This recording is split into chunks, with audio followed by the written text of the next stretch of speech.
Service કરવા માટે કયા ટૂલ્સની જરૂર છે? તો આ છે નાયલોન બ્રશ ટૂલ, બરોબર.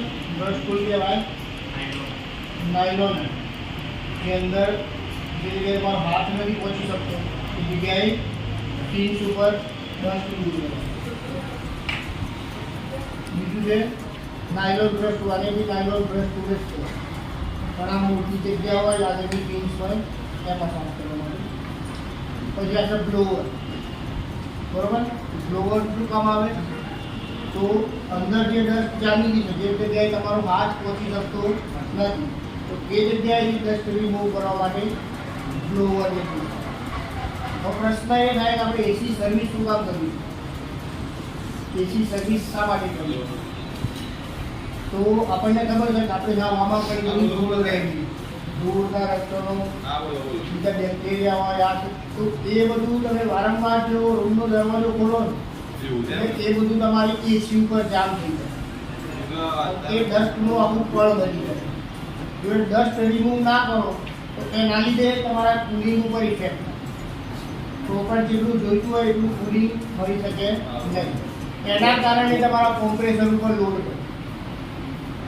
એ લોડ વધારે પડતો જો સાફ ના કરો તો એના લીધે ઓવરહીટિંગ થઈને તમારું કોમ્પ્રેસર બળી જવાના ચાન્સ રહે. કોમ્પ્રેસર ઓવરહીટિંગ થઈ જવાના ચાન્સ રહે. તો આજે આપણે શીખીશું કે એસીની સર્વિસ કઈ રીતે કરવી, બરોબર. પોઝ કરી દેવી.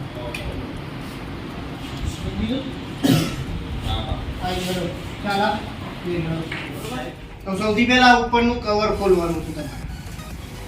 આ રીતે બે સાઈડ લેચ આપેલા છે, લેચને પુલ કરી એ રીતે કવર ખોલવાનું છે. કવર થોડું ઊંચું કરો એટલે એની જાતે અટકી જશે. હવે આમાંથી વારાફરતી બે ફિલ્ટર કાઢવાના છે.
શેનાથી સાફ થશે?